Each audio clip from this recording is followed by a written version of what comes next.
Good morning. I'm Mike, and today I'm going to review Chapter 6 of this book, Crucial Influence: Leadership Skills to Create Lasting Behavior Change by Grenny, Patterson, Maxfield, McMillan, and Switzler. Chapter 6, entitled Provide Assistance, goes over the fourth source of influence when attempting to influence change within an organization, and that's social ability. The last chapter was on social motivation. Now we look at the ability side of the equation.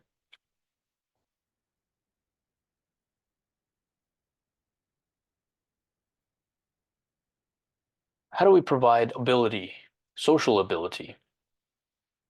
The authors mention that people need help, and we might enlist help from friends or peers, or develop groups which provide that support. The social support, which also enables ability. The authors go through a couple examples of organizations where, for example, business was developed, and I'll let you read those yourself. With a very interesting story, for instance, of women in India, I believe it is, who started their own business. But as a grassroots organization, it started with peers providing support, a business support group amongst women who started innovative practices and grew their businesses with the support of one another, talking about what would work in business, what might not work, giving feedback, encouragement, but also realistic support, realistic ideas about whether something was going in the right direction or not. A method for effective leaders to provide social support would be in giving permission within your organization.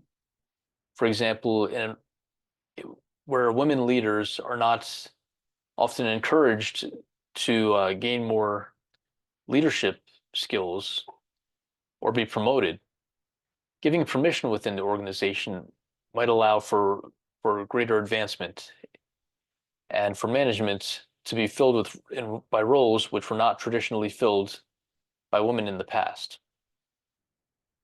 Modeling behavior, setting the example. Another method is offering help, such as those peer accountability groups and those peer support groups.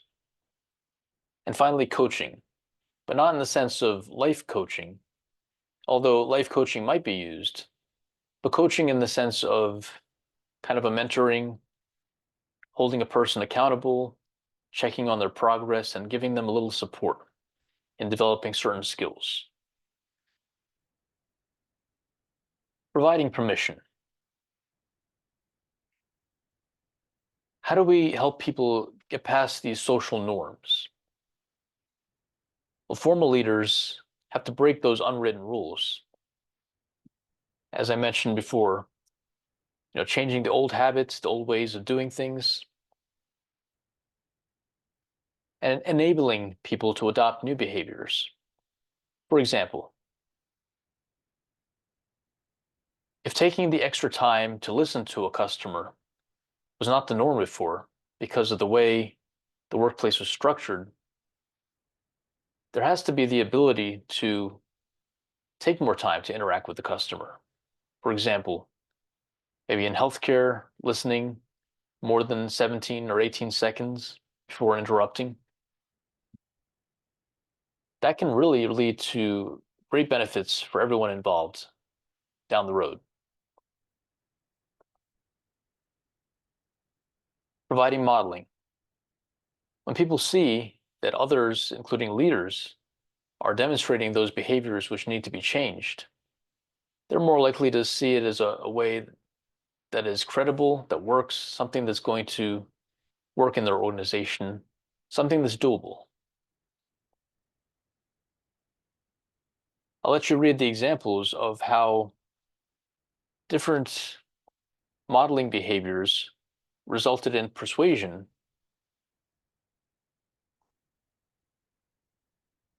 and how culture change was enacted by people who were opinion leaders.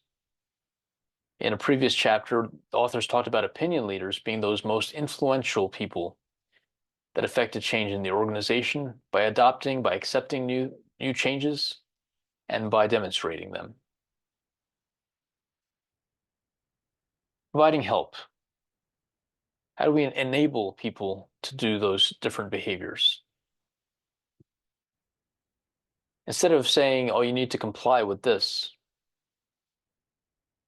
how do we empower people structurally, functionally, ability-wise, in order to make those crucial changes? And finally, coaching. Taking the time to provide assistance, to provide the proper training, to observe, support, and also give feedback on how to follow through with these different behaviors, how to properly practice these new behaviors. So in summary, we see that the authors suggest that we take into account the enabling power of social influence and also providing the support structurally and ability-wise. We give that social permission. We demonstrate modeling. We make groups or support groups for help. And finally, we give some accountability through coaching. And these practices will increase social ability, leading to inevitable change within your organization.